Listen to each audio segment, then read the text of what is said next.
लक्ष्य आगाज से अंजाम तक।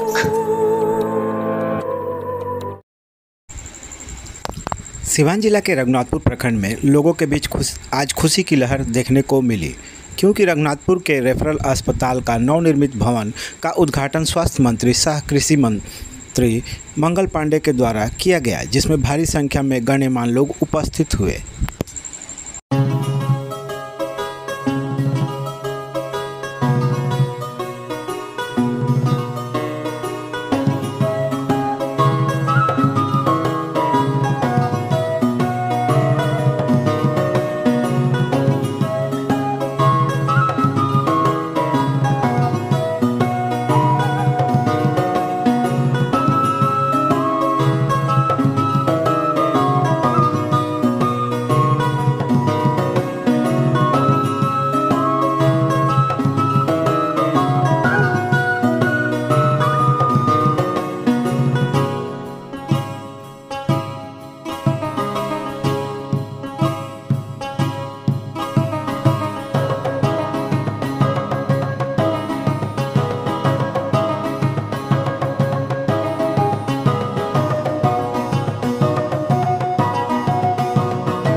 स्वागत करते हुए हमारे रेफरल अस्पताल के चिकित्सा प्रभारी डॉक्टर संदीप को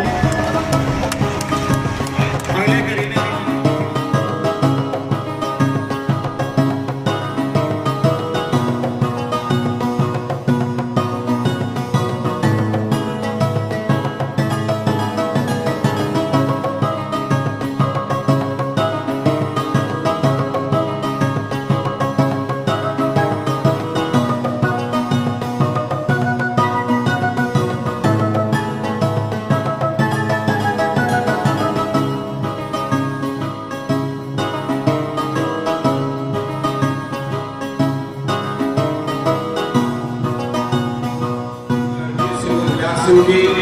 रघुनाथपुर के सम्मानित विधायक श्री हरिशंकर यादव जी,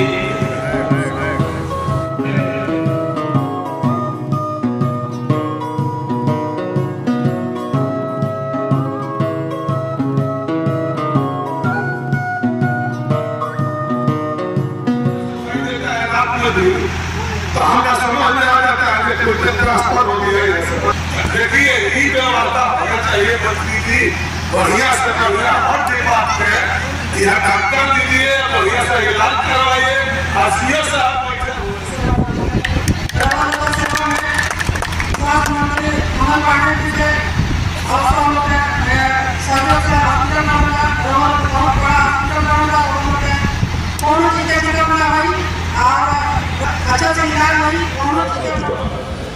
से कौन लोग चाहिए अस्पताल देखे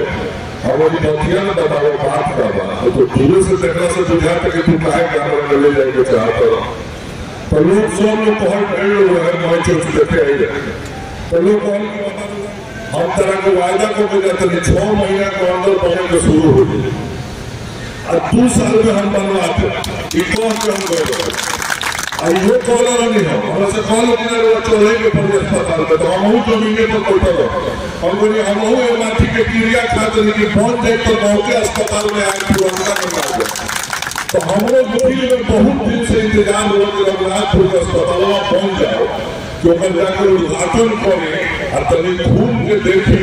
कि नौका अस्पताल कैसन बनल। तो आज हमारा दिल कि जो संकल्प यही थी कि माटी पर जमीन पर बैठ के हम ले रहे लोग के सामने आज वो संकल्प पूरा हमारे साथ और आज अस्पताल के उद्घाटन हमें जी कही रघुनाथपुर के लोग 261 प्रकार के दवाई का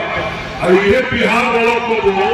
कि बिहार के जो सबसे बड़ा अस्पताल वाला पीएमसीएच लोग 61 प्रकार के दवाई ना मिलते है और रघुनाथपुर में 261 प्रकार के दवाई तो इस सब को हम एक ही बात करना पड़ेगा कि बार-बार कहते हैं मंच पर बैठे सब लोग हम सब को बने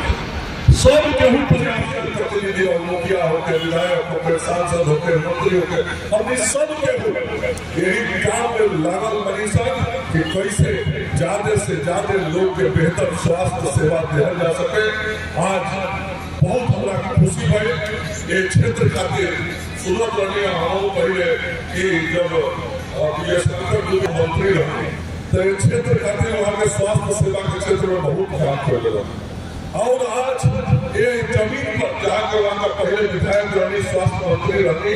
आज वही जमीन पर स्वास्थ्य सेवा खातिर कुछ नया देवे के जो हमारा अवसर मिलल बा हमरो मन में बहुत खुशी बा और सब रघुनाथपुर वासी के भी हम बधाई देने के चाहे कि रउआ लोग हमरा के ना भेजती। लगातार ताज़ा अपडेट्स पाने के लिए खबरों के साथ जुड़े रहने के लिए देखते रहिए लक्ष्य समाचार। धन्यवाद।